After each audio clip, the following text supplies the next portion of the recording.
Hi, good morning. Um, well, it's already 11:17, so we're 2 minutes late. I see there's only one person. Um, so you have a private webinar. Welcome. Good to know today's webinar will be shared or recorded and shared with you. Uh, an amazing picture. It's not me. It's my colleague Giovanna, but she's has a cold, so her voice is not ideal. And that's why I'm taking over. So yeah, we skip this part. I'm also a buying manager at Expat Housing Network, not responsible for Maastricht, but the region of South Holland, so The Hague, Rotterdam. Um, well, since you're alone, I will just put this poll in the. Let me introduce the poll. If you have any questions, just let me know and put it in the chat. Then we can just have a look at your question. Let me see. All right, I will give you some time to answer those questions. I see my colleague Giovanna. She is in this chat, so if you have any specific questions regarding Maastricht, she can answer them as well. All right, let's move on. Thank you for answering. What will we discuss today? So first, a short introduction. We'll talk about the market info, market drivers, topic of savings. Also really important to know what do you actually need in order to be able to buy a property. Renting versus buying.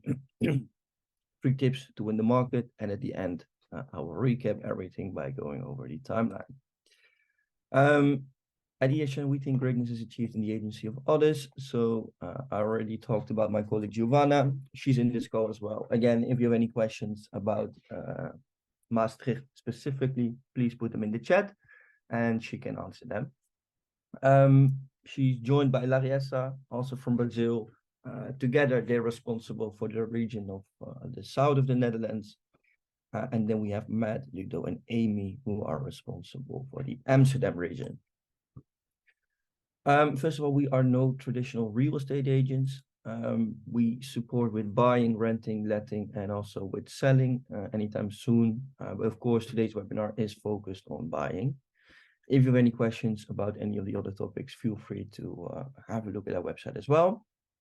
I mentioned we're not a traditional real estate agent, and that is because, or one of the big differences is that we charge a percentage over the appraisal value instead of percentage over the purchase price. That is something a lot of agents will do. We said we do not want to give our clients the feeling that we just want to offer the highest price so we can earn the most, excuse me. So therefore it's based on the value. So we do not benefit from you paying anything extra.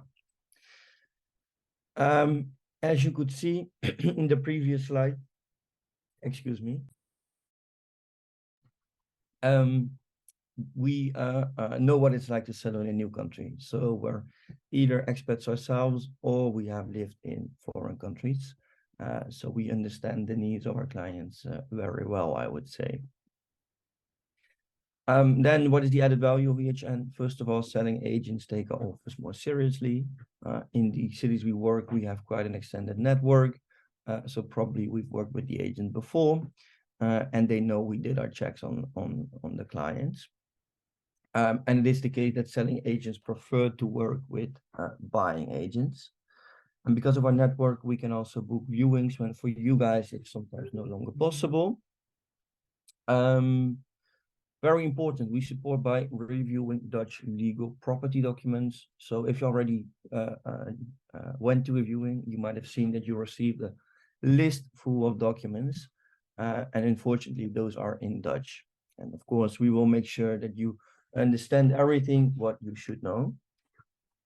Then, very important, we help to define the market value through market data, maybe the most important thing in the buying process.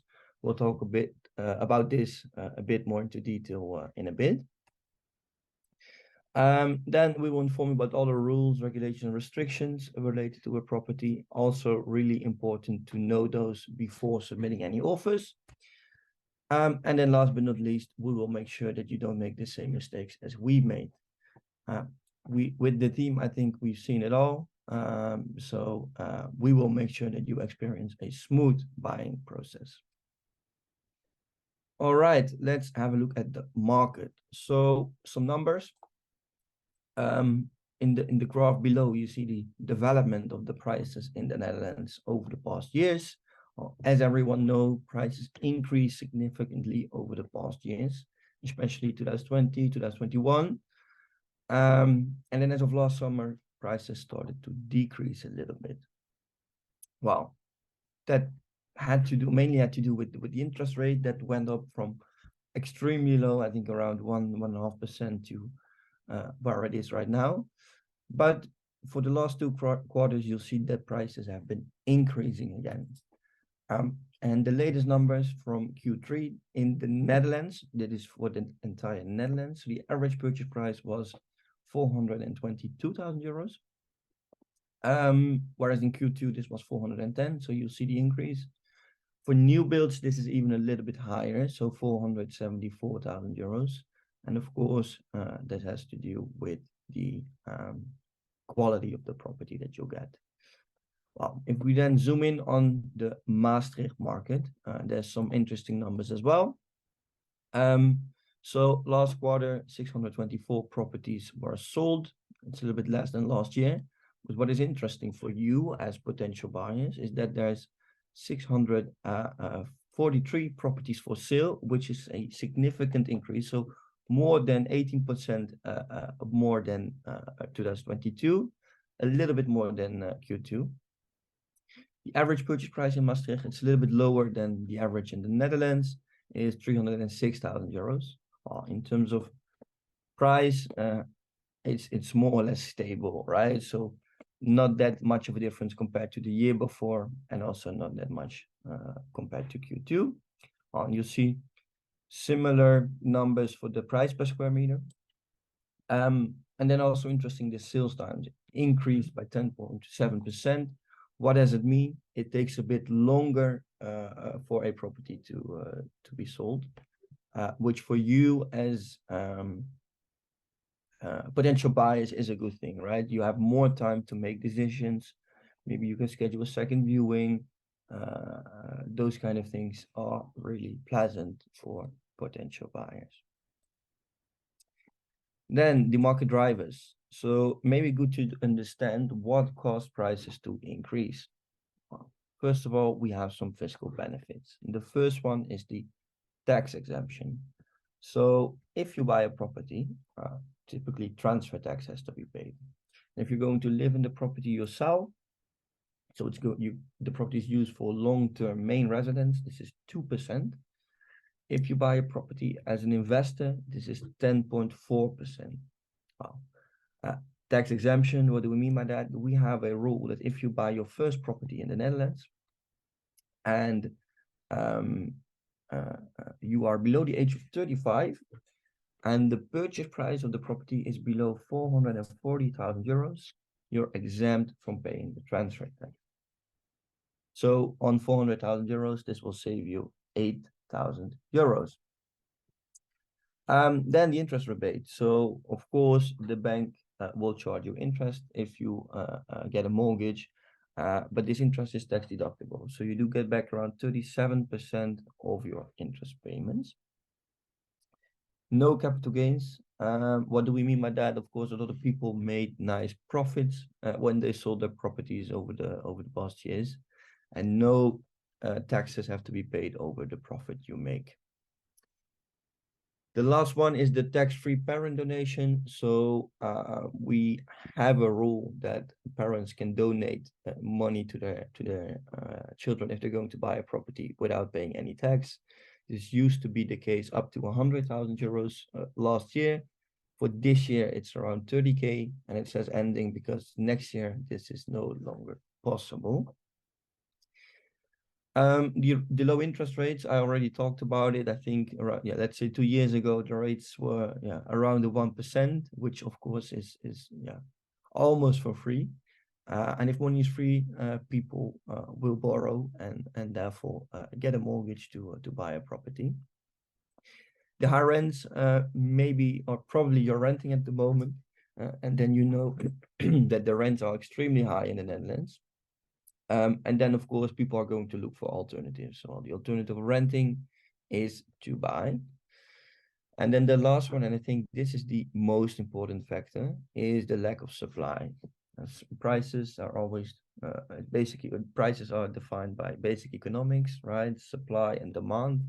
There's just such a big demand for properties and a huge supply, lack of supply.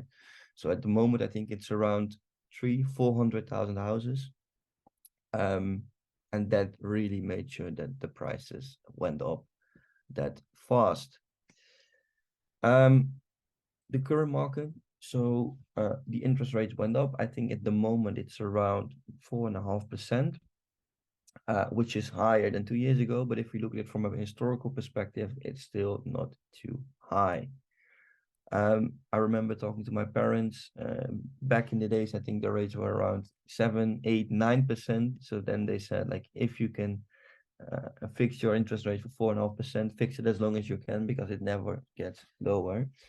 Well, of course, we know what happened, but it's definitely not too high from a historical perspective. We already saw for the market in Maastricht that there's around 20% more properties, but in general, there's much more properties on the market than a few years back, which again is a good thing for you as potential buyers, since there's simply more properties to choose from, which results in a longer process. So you have more time and also in less overbidding. Doesn't mean that it's not happening anymore, but luckily not as crazy as it was, right? And we'll talk about overbidding in a bit. What is actually overbidding? However, we still have this lack of supply, right? I mentioned we have around 400,000 houses in shortage. Our government is trying to build as much as they can. However, with everything going on in the world right now, materials are super expensive. They don't get the permits. So I don't think that they're able to solve this issue anytime soon. And that is also maybe for you a question like, hey, is it still a good time to buy a property, right? I don't expect a major decrease in terms of value simply because there's so many people looking for properties. That there is still a huge demand. Then some other relevant topics I would like to share. If you're buying as an investor, please be aware of the self-occupancy obligation that is applicable to Maastricht. So what is it? What is the self-occupancy obligation? It's not possible to rent out properties with a W or Z value up to 355,000 euros. And this is introduced by a lot of municipalities to give starters a better chance on the buying market, basically to ban investors.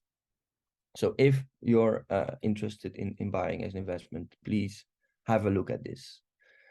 Then the NHG, maybe good to explain what is the NHG. So NHG is an institute that helps you when you can no longer afford your mortgage. For example, when you lose your job or your partner passes away, then NHG together with the bank will look into your mortgage and see if they can make it affordable. If you're forced to sell your property with a debt, they will cover this debt. Of course, a lot of benefits, and also for the bank, this is less risk. So therefore, the bank is willing to give you a lower interest rate than the usual one. All positive things. Of course, this is not free, right? So you do have to pay a one-time fee, which is 0.6% over the total mortgage amount. But you will easily earn this back since you have lower monthly payments as a result of the lower interest rate. So if you're able to use it, because you can use the NHG with properties that are with the purchase price or value of up to 405,000 euros. Next year, probably the limit will be 440,000 euros. It's not confirmed yet, but probably it's 440. So if you're looking for a property in this price range, please make sure that you make use of the NHG, since it can save you some money.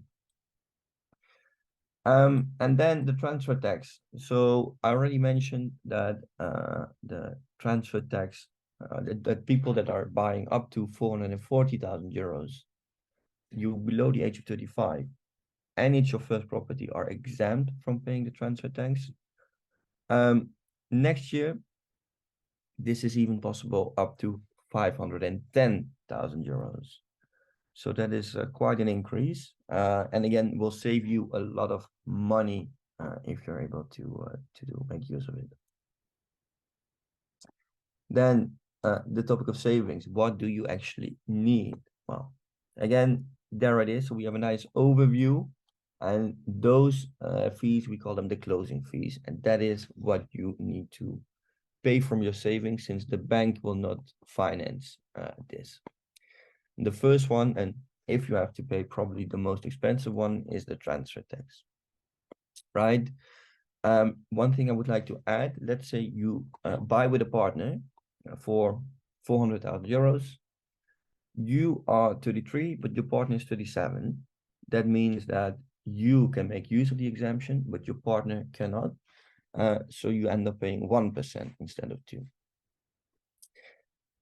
Then at the end of the process, we will need to go to the notary to make everything official. If you finance with a mortgage, you need to sign 2 deeds, the mortgage deed and the transfer deed. And then on the third column, you'll see tax deductible. Good to know, everything that is mortgage related in the buying process is tax deductible. Of course, the mortgage deed speaks for itself, is tax deductible, depending on the notary, between 700 and 1,300 euros per deed. Then, in order to arrange a mortgage, you have to reach out to your bank or to a mortgage broker.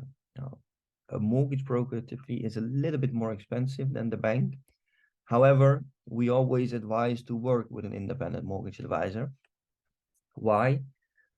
If you reach out to your bank, they can offer you a mortgage, a few different types of mortgages. But if you talk to an independent mortgage advisor, they can provide you with a mortgage of, let's say, 30 different banks.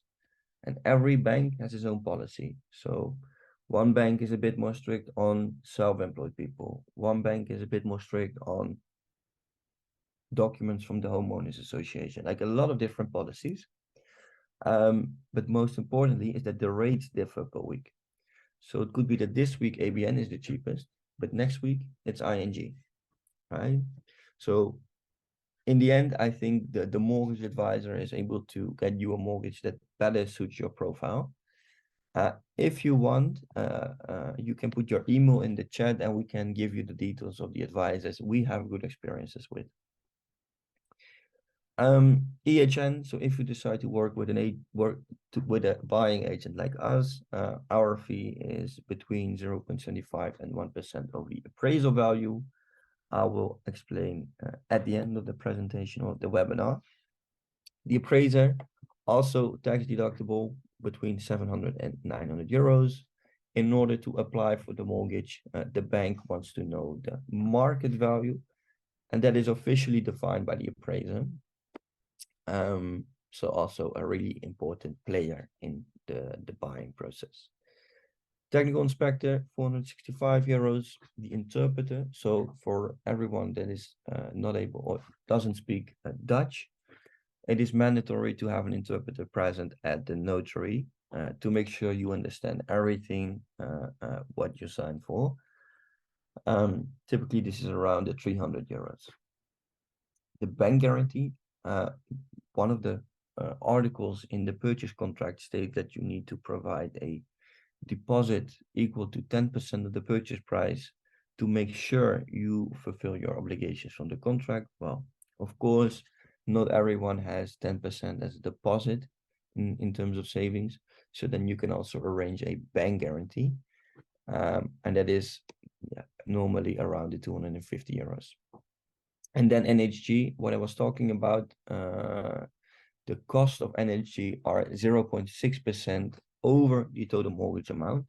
It is also tax deductible, and you will easily earn it back with the lower interest rates. Then renting versus buying. Today's webinar, of course, it's focused on buying, but maybe it's good to compare the two of them. So here we have two different properties in Maastricht.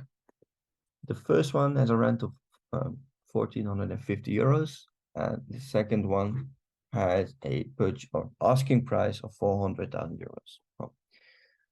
If we, let's say, buy the Koestraat number 18 in the city center, let's say we have to overbid a little bit. So we offered 405,000 euros. We finance with a NHG mortgage.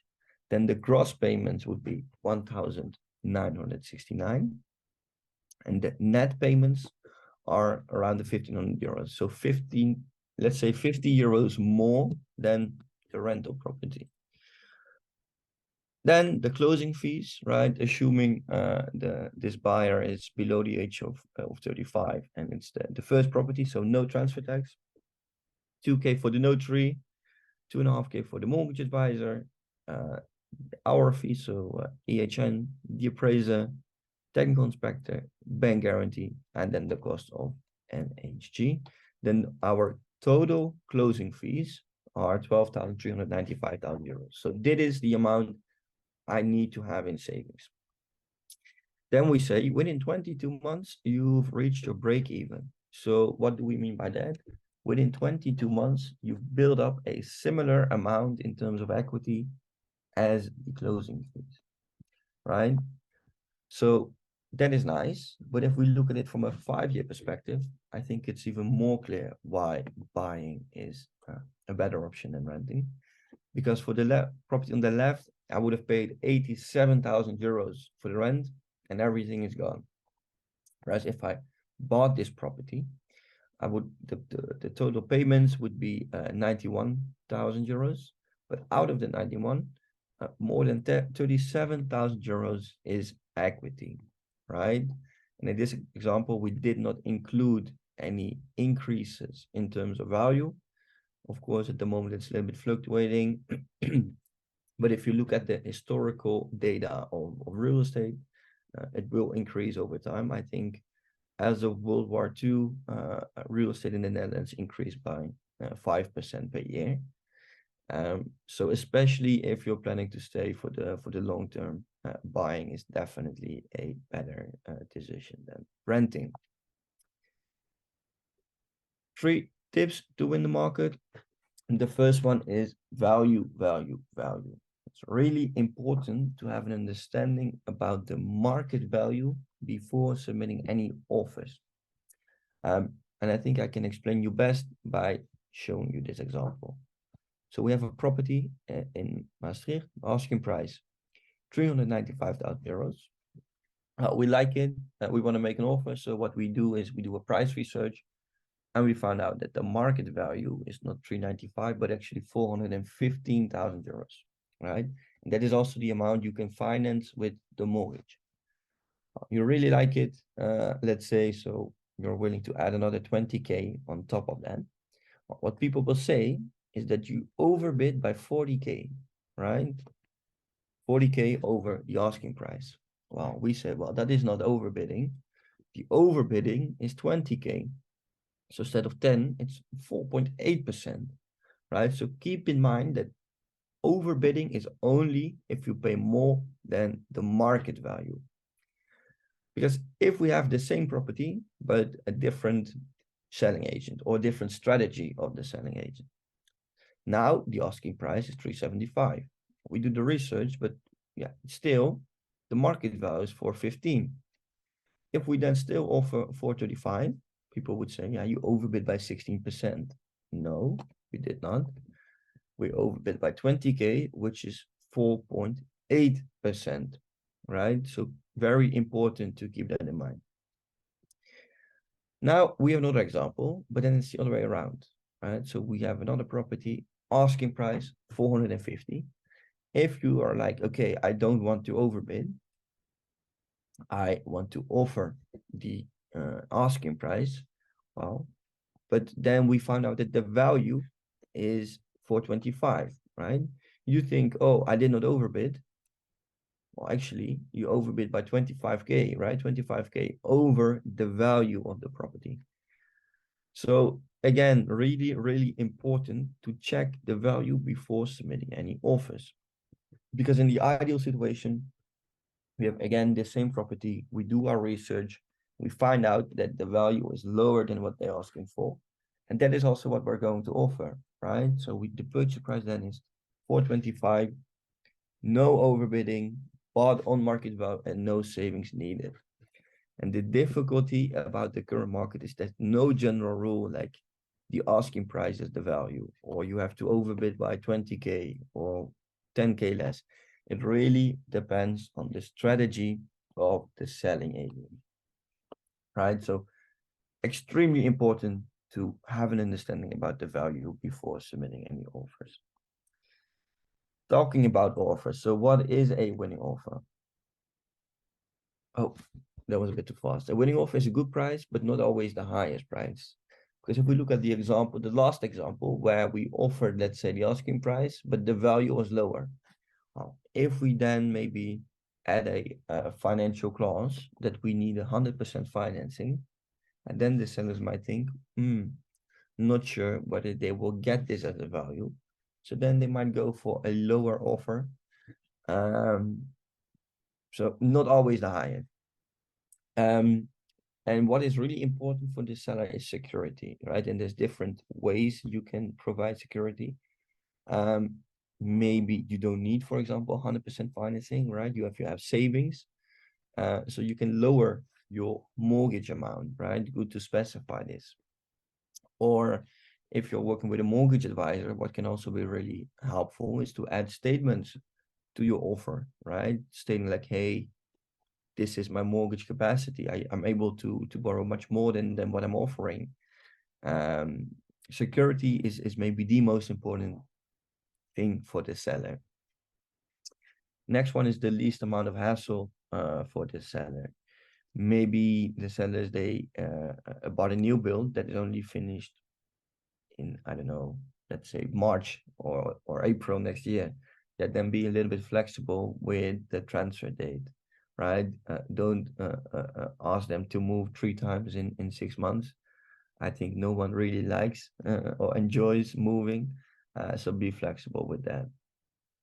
Another example could be if the sellers move back to the home country and they want to get, or they would like to sell the furniture. Yeah, maybe it's interesting for you to take the furniture over if you like it, of course. And then the last one is offer a personal touch. So selling a property can be an emotional process. Maybe memories were made in the property, like children were born or whatsoever. So it can be really difficult for people to leave their home.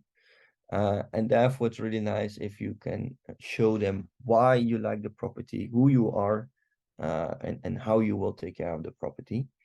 I won't say it's like the most important thing, but if you offer the same amount as someone else, it can definitely help you.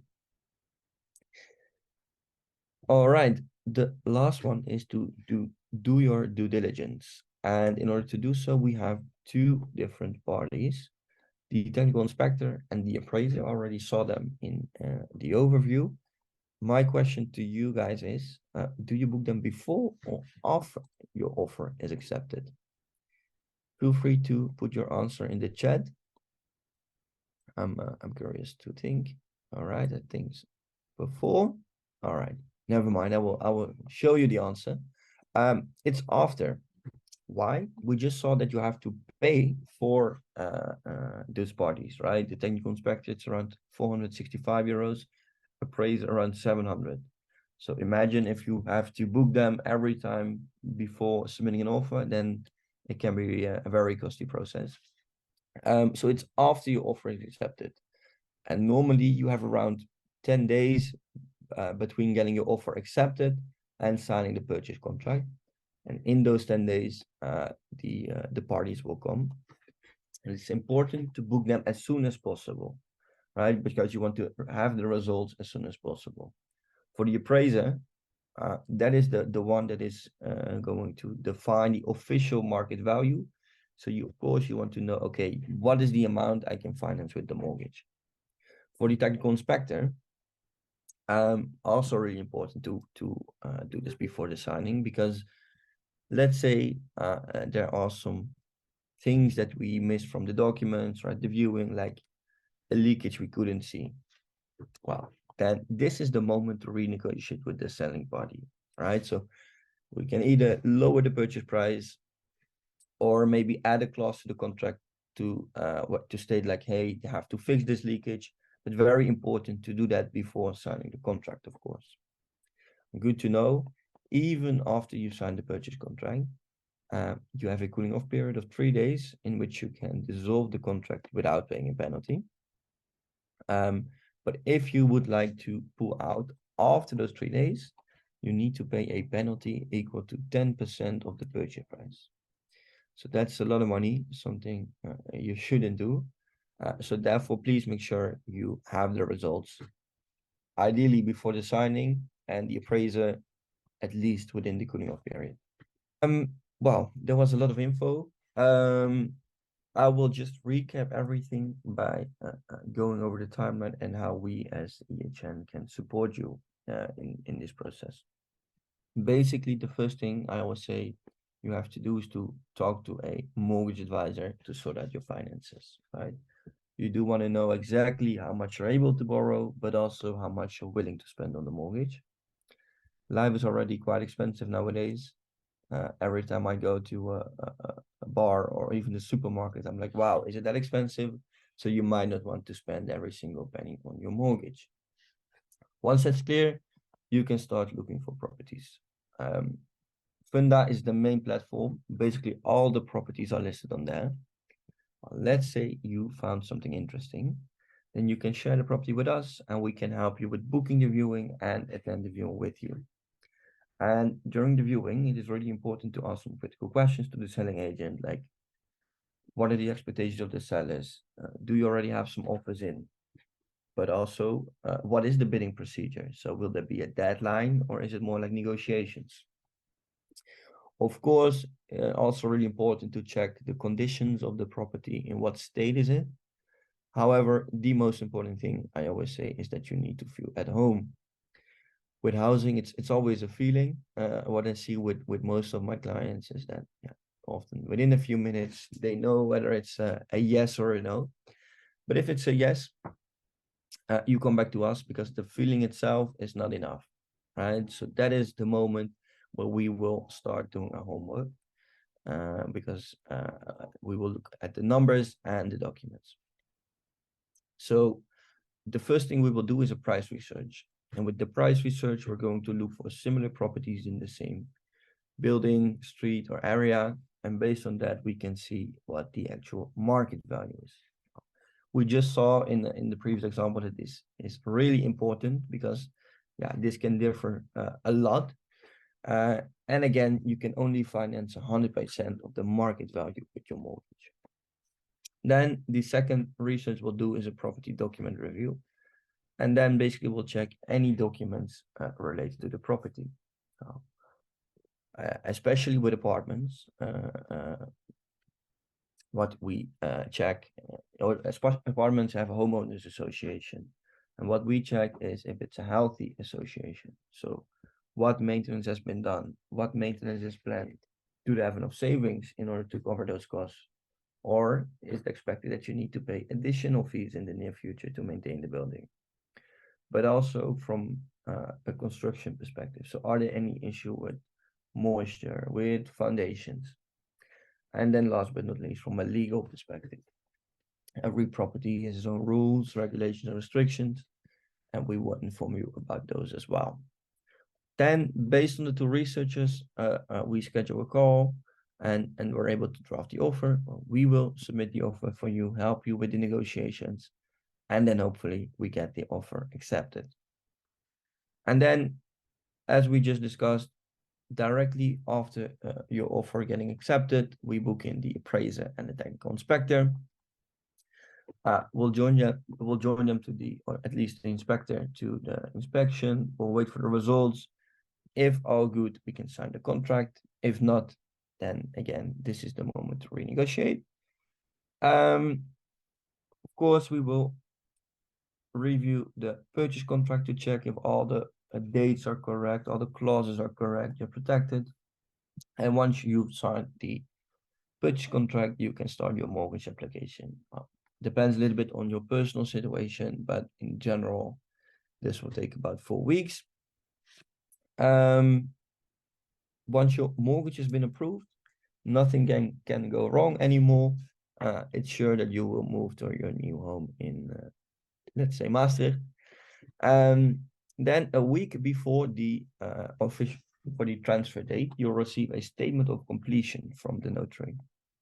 And basically, this is an invoice with all the costs you have to pay. So your mortgage advisor, the notary fees, our fee, you will transfer everything at once to the notary, and the notary will make sure that everyone gets their part. And then we have the big day, the transfer date. So then we go to the notary to sign the deeds and make it official. But before we go to the notary, we go to the property once more to do a final inspection to see if everything is in the same condition as before. A lot can happen in the 4 weeks. I always give the example, maybe the sellers, they broke something with their goodbye party or with moving out. Yeah, that is something you did not sign up for when you signed the purchase contract. So then we inform the notary about this, and they will keep a certain amount in their account in order to fix it. But if everything is fine, you can sign the deeds and you are the proud owner of your new property in Maastricht. Oh, that's basically for the process. About the packages, so we have a few different packages: Smart, Complete, and New Build. With the Smart, we're more like an online consult. So you would book and attend the viewings yourself, and then the moment you decide to make an offer, we step in. So we'll help you with other researches, offer submission, contract review, arranging all the third parties, and some transfer support. For this package, the price is 0.75% over the appraisal value. For the complete package, we are physically there for you. So then we'll join you to the viewings, technical inspection, and to the notary. Then the final price is 1%. And we also support with new builds. The process is a little bit different. So if you're interested in a new build, feel free to schedule an intake with us so we can have a look at that. And then we have a fixed fee, 3,450. Again, it's not me, nice picture, but there she is. Hi everyone. Thank you so much, Rick, for doing this. I apologize, I'm not the one presenting. I have a cold and I'm coughing a lot, so I thought I wouldn't bother you with my sickness, and my colleague Rick will do the presentation for me. But I'm here for any questions that you have. If you have any questions about the Maastricht area, please feel free to ask them in the chat or in the Q&A. So far, I think you did way better than I did because you have no questions to answer. So well done, really good. Please feel free, everyone. We'll give you a few more minutes. In any case, you're going to receive this presentation via email, and you're also going to get, apologize, also get a recording, and you can send me an email anytime if you have questions, because it was a lot of information. But yeah, if you have any questions about the process, feel free to reach out now. We give you a few more minutes, but so far there's no questions to answer. Oh, there is one. Wait a second. How long can it take it from sending you a phone link to get the keys if everything goes normally?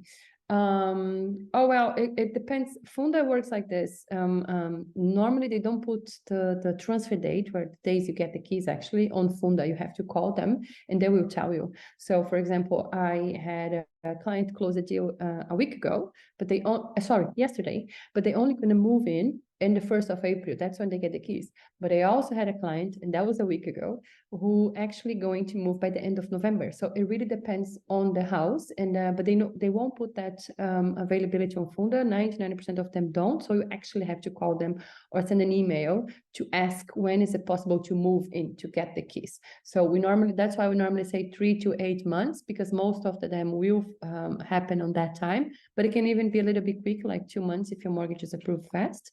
But yeah, unfortunately, it's a seller's choice. So he can choose when he can get the keys, give you the keys.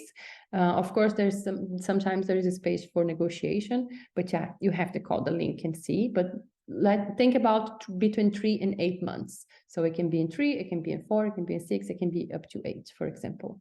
Yeah, I would say from getting your offer accepted till signing the transfer deed, so that is when you get the keys. Normally it's about 2 months, but indeed it really depends, right? So it could be that people still have to buy a property and then they want a bit more time. Or Normally they 2 are months, but building it depends. something.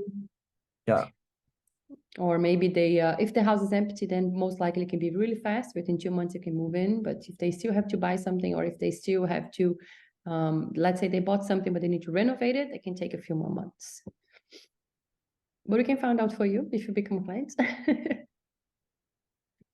I think that was it. There was no more questions. Yes, I see something coming in. Thanks. All right. Good. Yeah. If there's any other questions, again, you can schedule an intake call with us for free as well, so we can look into your personal situation.